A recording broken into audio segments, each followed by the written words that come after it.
Kemudian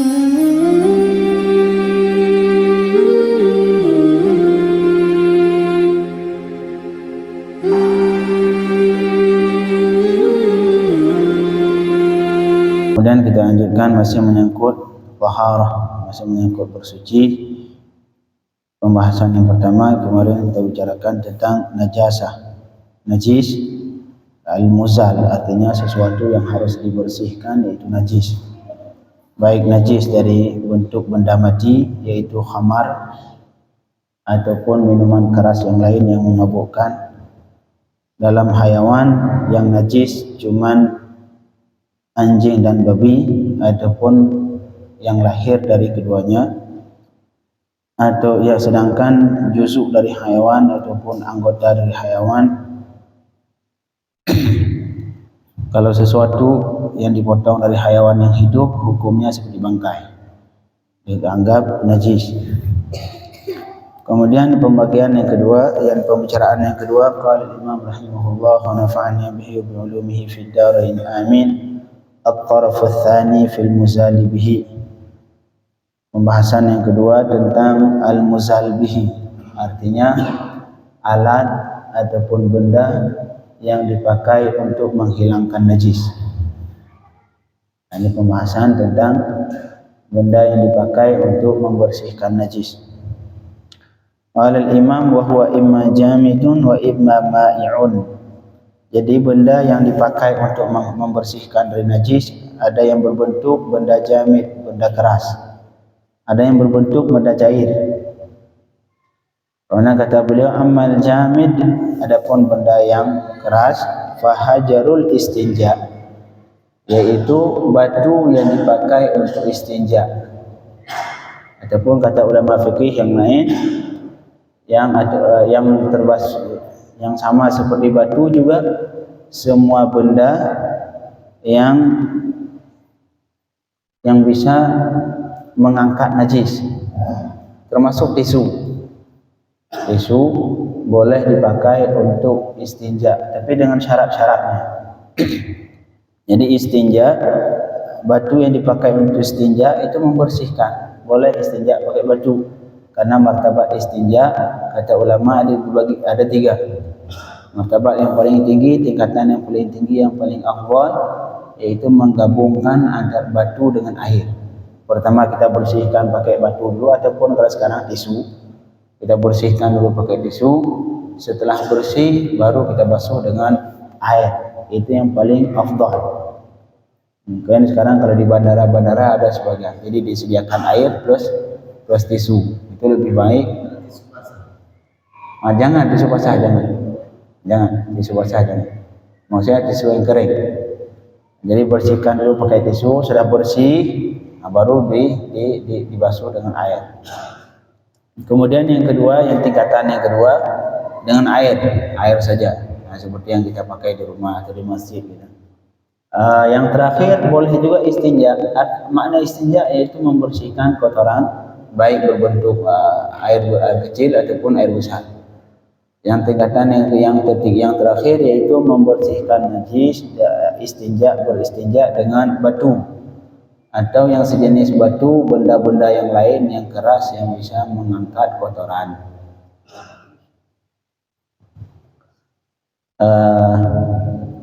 Tapi dengan syaratnya, salah satu syaratnya harus 3 kali minimal. Harus 3 kali, digosok 3 kali. Jangan di satu sudut, misalkan 3 batu. Batu pertama sekali, buang, terus batu kedua sekali lagi, baru 3 kali. Minimal 3 kali. Kemudian kalau misalkan tidak bersih 3 kali, wajib tambah sampai berapa kali, pokoknya harus bersih. Jangan dipakai berulang-ulang. Ya, maksudnya kali yang kedua harus di tempat. Oh ya boleh. Satu batu misalkan besar. Sekali pertama di sudut A, kemudian kali kedua di sudut B, boleh. Harus 3 kali. Ya, harus 3 kali. Kalau bersih Ustaz, saya sekali doang sudah bersih, wajib sempurnakan 3 kali. Tapi kalau sudah 3 kali belum bersih, wajib tambah sampai bersih. Itu ketentuannya. Dan juga disyaratkan tidak boleh najis yang sudah berpindah dari tempatnya.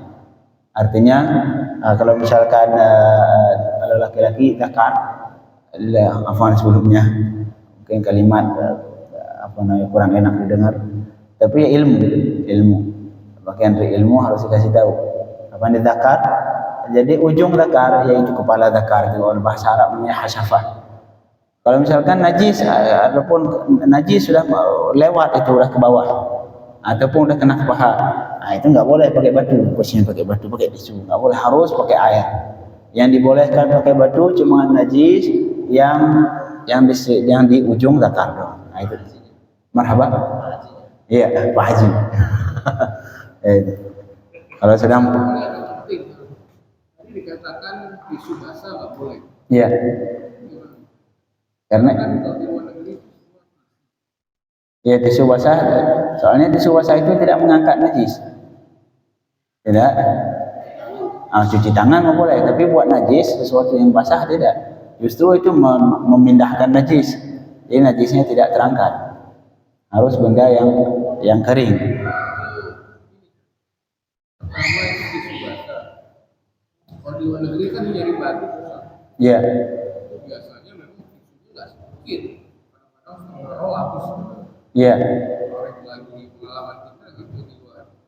Tarik terus kasih air terus sampai dia nggak ada lagi, baru dikasih tisu kering. Kalau dulu gitu.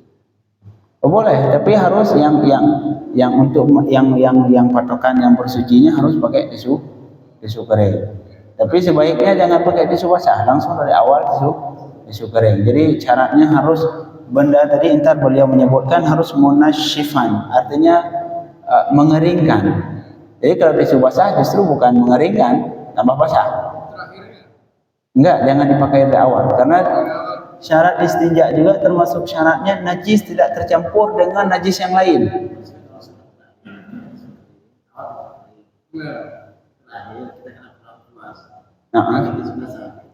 Oh, kalau itu lawas. Jadi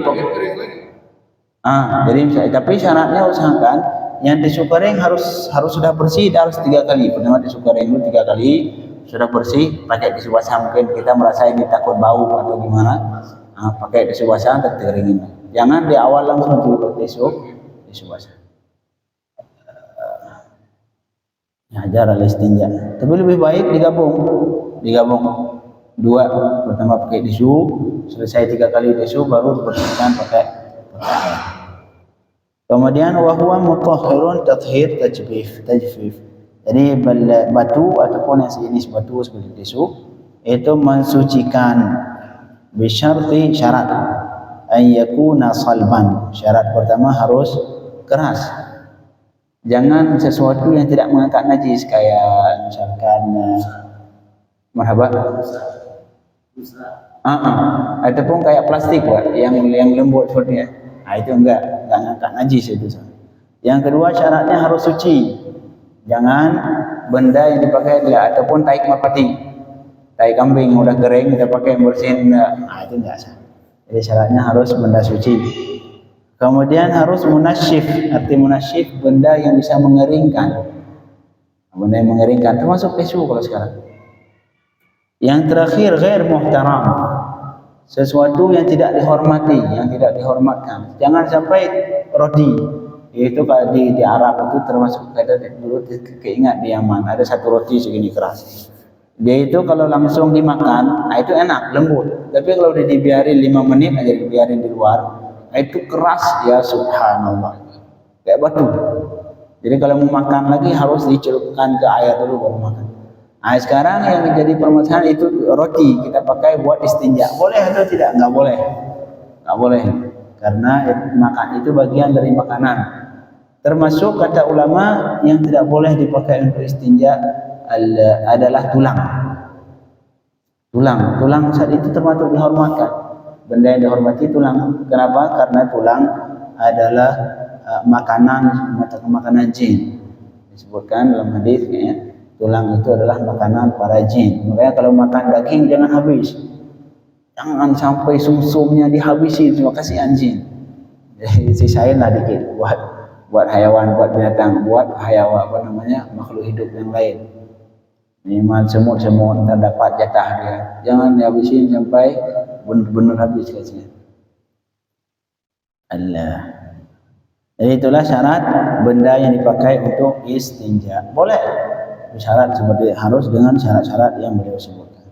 Kemudian wa ammal ma'i'at, sedangkan benda cair yang dipakai untuk membersihkan najis, fala tuzalun najasatu bi syai'in minha illa bil ma'. Tidak boleh dihilangkan najis dengan satu pun dari benda cair kecuali air. Air, cuman air, minyak. Ambil minyak bersihkan najis, tidak boleh, enggak sah. Cuman air doang.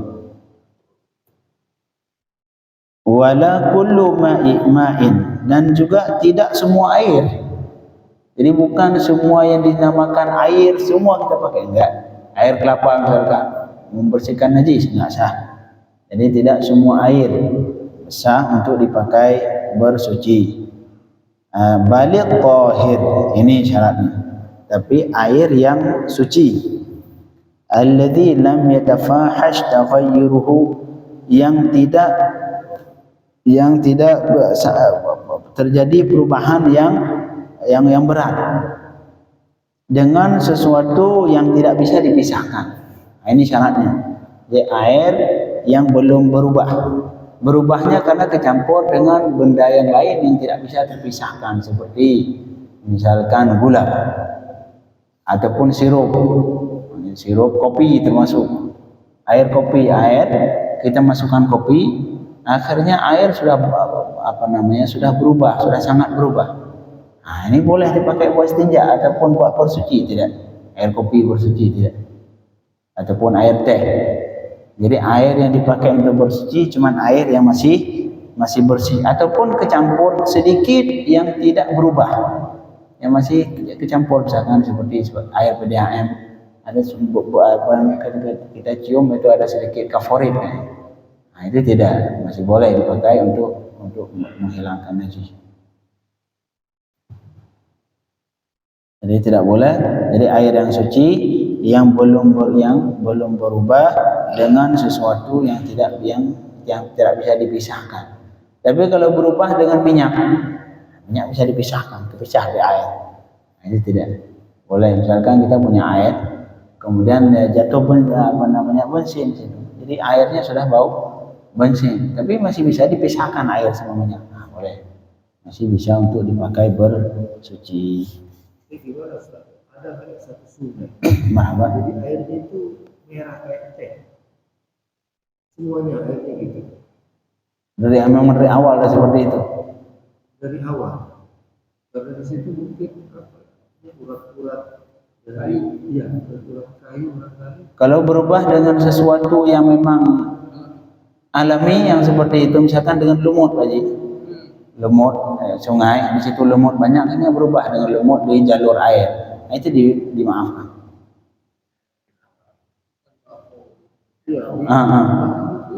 Nah, itu tidak itu masih boleh dipakai bersuci. Ini yang tidak dimaafkan, benda yang kecampur dengan air, benda yang tidak ada hubungan dengan air, seperti teh. Tapi kalau sesuatu yang memang berubah dengan sesuatu yang di jalur air, seperti lumut, itu nggak mungkin air itu terlepas dari lumut, sulit. Nah, ini hal seperti ini dimaafkan. Marhaban, boleh air keruh, boleh. Termasuk misalkan di sebagian tempat air yang kalau dicium ada bau belerang, di sebagian daerah itu juga dibolehkan.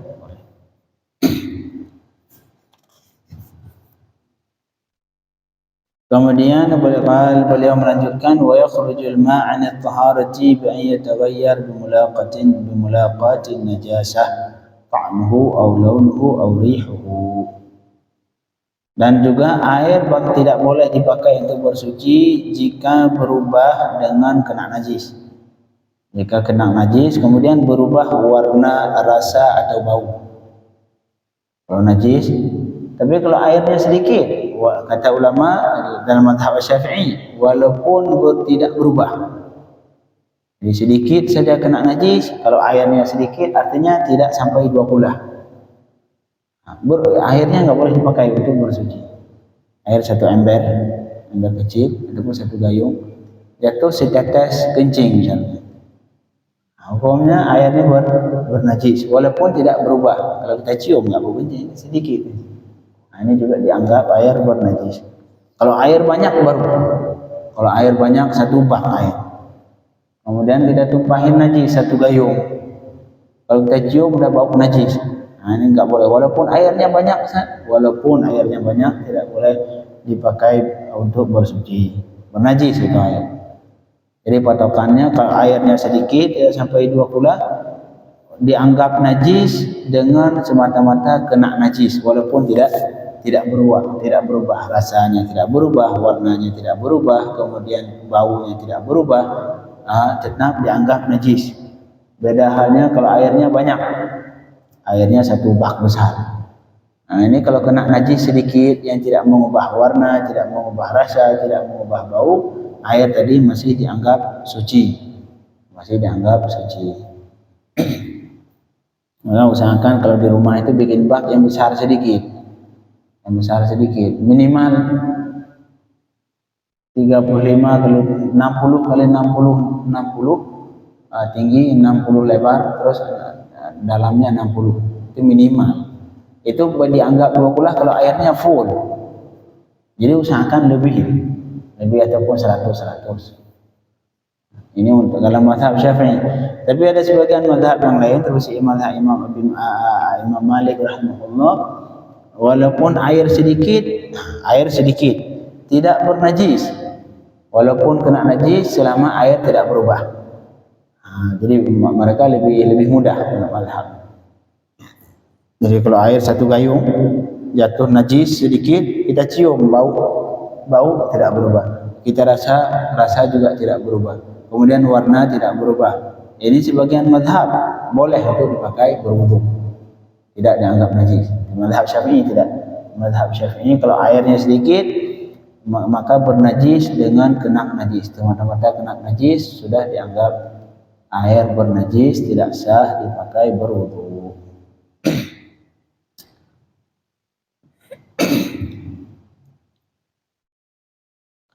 Fa in lam yataghayyar, maka jika air tidak berubah, wa kana qariban min 250 manna wa huwa 500 rithlin bi rithlil Iraq. Jadi jika air belum berubah sedangkan air sampai 2 kula, hukumnya tidak bernajis. Ini kita sampaikan tadi. Jadi kalau airnya sedikit kena najis langsung bernajis. Kalau airnya banyak kita lihat setelah kena najis baunya berubah atau tidak. Jadi salah satu yang ketiga tadi, apabila bau, rasa dan warna tidak berubah, air tadi masih dianggap suci. Karena ini kata Rasulullah sallallahu alaihi wasallam seperti diriwayatkan oleh Imam Abu Daud, At-Tirmidzi, kemudian Imam An-Nasa'i, termasuk Imam Ibnu Majah, kata Rasulullah, "Idza balaghal ma'u kullatain lam yahmil khabatha." Apabila air sampai 2 kula, maka air tadi tidak mengandung khabath, najis. Tidak bernajis itu air. Selama sampai 2 kula, walaupun jatuh najis tidak bernajis. Selama tidak berubah. Kalau sudah berubah bernajis.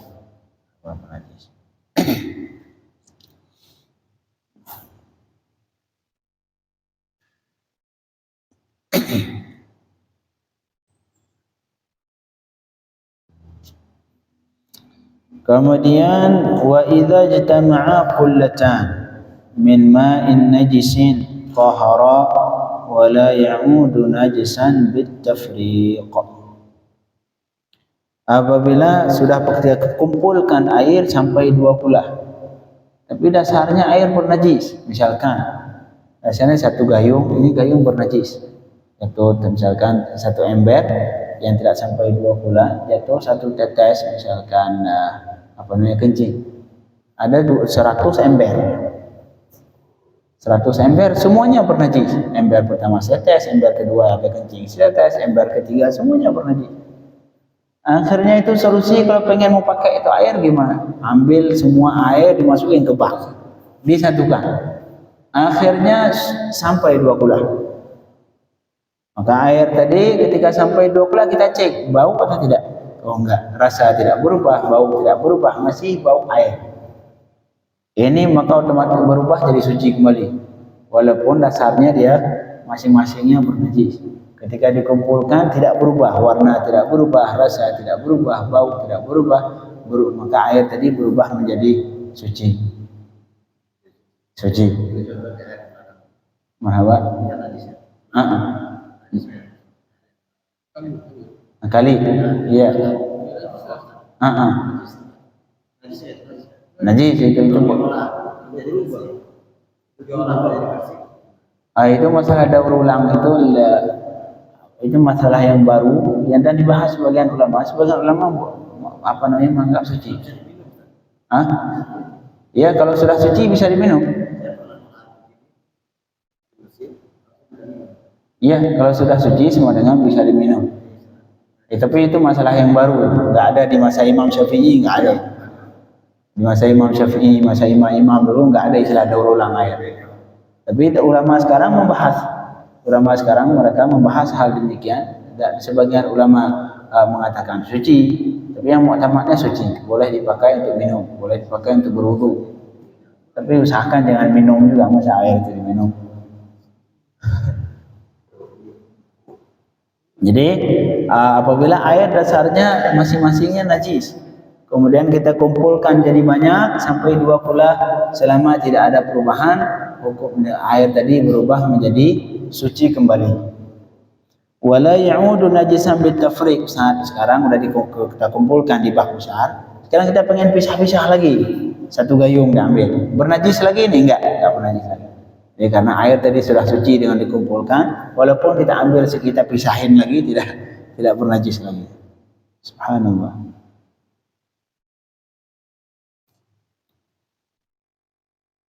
Solusi sebenarnya kalau misalnya kalau 2 bulan dalam satu kamar mandi kan sulit kan? Iya. Di toren di atas itu. Jadi di dalam gak ada bak. Di toren di atas. Jadi kalau kita tinggal di keran aja, gak mungkin bernajis. Cuma kalau lagi buru-buru Pak Ji, kita lagi buru-buru pengen nyiram, kan sulit juga. Nah, kecuali yang kloset yang sekarang kan ada untuk nyiramnya, memang udah ada air simpan situ aman. Tapi kalau yang kloset dulu harus buat siram kan nunggu lagi di keran lama. Tapi masih ada solusi, ada sebagian mazhab seperti mazhab Imam Malik ini, Imam Al-Ghazali siram menyebutkan, kata beliau, wa kuntu awaddu an yakuna madhhab Imam Syafi'i kama madhhab Malik. Kata Imam Syafi'i, saya berharap, kata beliau, saya berharap sebenarnya seharusnya mazhab Syafi'i harus sama seperti mazhab Imam Malik. Karena mazhab Imam Malik dalam hal masalah air, beliau lebih mudah dibanding mazhab Syafi'i. Karena mazhab Syafi'i kalau air tidak sampai 2 kula, itu walau jatuh sedikit saya najis, langsung bernajis.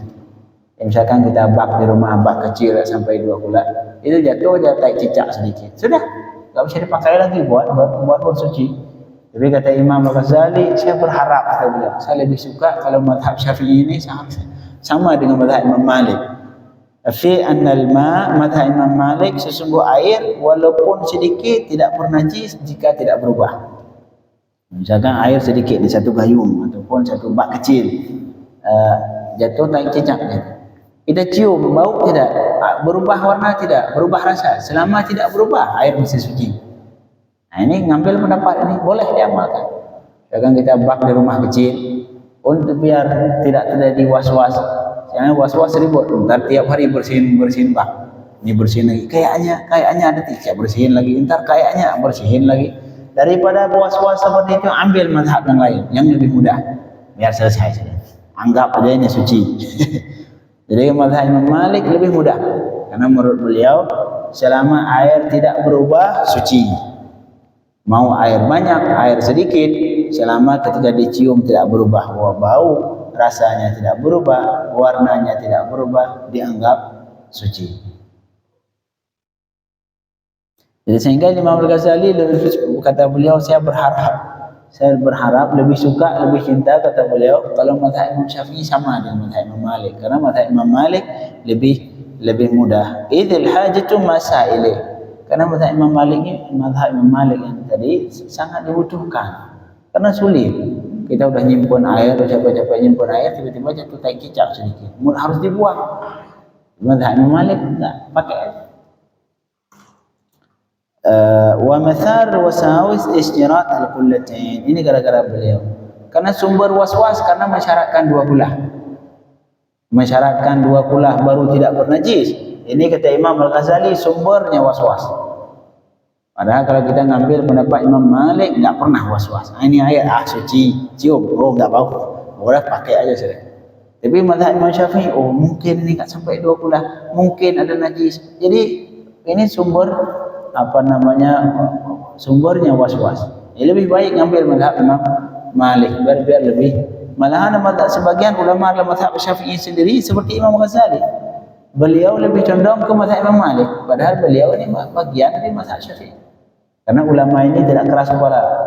Ulama ini ketika ada dibutuhkan yang lebih maslahah, beliau ambil. Jadi mazhab ini bukan mereka itu enggak ego, harus mazhab harus, enggak. Selama ada yang lain, mazhab yang lain yang lebih mudah, dan juga mazhab dari ulama yang mereka berpedoman sama ke hadis yang sama, ke ayat yang sama, mereka ambil. Seperti halnya masalah menyentuh perempuan batal wudu atau tidak. Mazhab Syafi'i batal. Ayat aula mastumun nisa sama. Mazhab Imam Abi Hanifah tidak batal menyentuh perempuan. Ayatnya sama aula mastumun nisa. Sama. Jadi jangan kita pahami bahwa mazhab ini satu ngambil di Al-Quran, satu ngambil di Injil. Dua-duanya di Al-Quran, dua-duanya di hadis. Semua. Iya, sebagian tidak paham, tidak mau solusi. Mau pakai mazhab Syafi'i, baru setengah kali tawaf, keluar lagi wudu lagi, nggak selesai. Akhirnya tidak mau ngambil mazhab Abi Hanifah dengan syarat ketika mengamalkan mazhab Abi Hanifah harus totalitas, jangan setengah-setengah. Kita ngambil bagian itu doang, tapi ketika cara berwudu nggak ngambil mazhab Abi Hanifah, itu nggak boleh. Jadi kalau mazhab Abi Hanifah dari awal ketika berwudu, apa saja syarat Abi Hanifah, syarat wudu, apa saja rukun wudu menurut mazhab Abi Hanifah, itu harus dipelajari. Jangan ngambil comot di sini, ngambil yang mudah-mudah, nggak boleh seperti itu. Jadi minimal kalau pengen berpindah mazhab seperti itu biar lebih mudah sedikit, minimal pelajari dulu mazhab yang membolehkan. Seperti halnya misalkan mazhab Imam Abi Hanifah kalau ngusap kepala itu enggak, kalau kita cuma sedikit dah enggak. Mazhab Abi Hanifah minimal 1/4 kepala. Minimal 1/4 kepala. Lebih baik langsung full semua. Baiklah. Itu lebih baik. Mazhab Syafi'i tidak. Dikit dah cukup. Selama kena di kepala atau di rambut dalam batasan kepala. Jangan di rambut di sini, kita panjang rambut, narik di ujung, nggak sah juga itu. Nggak sah juga mazhab Syafi'i. Jadi kalau pengen berpindah mazhab, silahkan, dan itu bagus. Karena khilaf ulama ini bagian rahmat. Bagian dari rahmat dari Allah untuk manusia dengan banyaknya khilaf seperti tadi. Sehingga kita nggak kuat ngamal ini yang merasa sulit, ambil mazhab yang lain. Karena mereka semua berpedoman ke pedoman yang sama. Seperti tawaf nggak apa-apa. Lagi tawaf boleh, tapi ketika berwudu harus pakai wudu minimal sah. Wudu yang kita wudu tadi minimal sah menurut mazhab Abi Hanifah. Jangan di sini doang, jangan di masalah perempuan doang, tapi di dalam wudu Syafi'i. Wudu sedikit. Boleh. Tapi itu tadi kembali ke ketika berwudu juga berwudu dengan harus wudu yang sah menurut harus sah menurut mazhab Abi Hanifah. Terus gimana kalau kita misalnya Syafi'i? Kita usap juga sampai ke belakang, gimana? Boleh. Ntar kita Syafi'i, kemudian kita usap sampai ke belakang. Tiba-tiba nyentuh perempuan, udah taklid Abi Hanifah saja. Karena wudu maksudnya kan kita Syafi'i ya, seperti biasa, tapi khusus kepala itu sudah terus. Itu sunnah. Mazhab Imam Syafi'i walaupun tidak mewajibkan semua, tapi mengatakan sunnah diusap semua. Supaya mazhab Syafi'i ini lebih ihtiyat, kata ulama, lebih berhati-hati. Karena kalau kita usap semua, entar wudu kita sah dalam semua mazhab. Mazhab menurut mazhab Imam Malik wudu kita sah, mazhab Syafi'i sah, mazhab Abi Hanifah sah. Nah, jadi usahakan kalau berwudu harus sempurna sehingga sah dalam. Jadi kalau ditanya ke Imam Abi Hanifah wudu saya sah enggak? Oh sah. Kita tanya ke Imam Syafi'i sah, sah. Jadi semua ini kembali ke kesimpulannya, semua mazhab yang ada mereka sumber pijakan dalil mereka semuanya ke Al-Qur'an dan hadis. Ini udah sampai. Kalau ini belum bikin doang sholat. Kita cukupkan. Subhanakallahumma bihamdika asyhadu an la ilaha illa anta astaghfiruka wa atubu ilaik. Alhamdulillahirabbil alamin.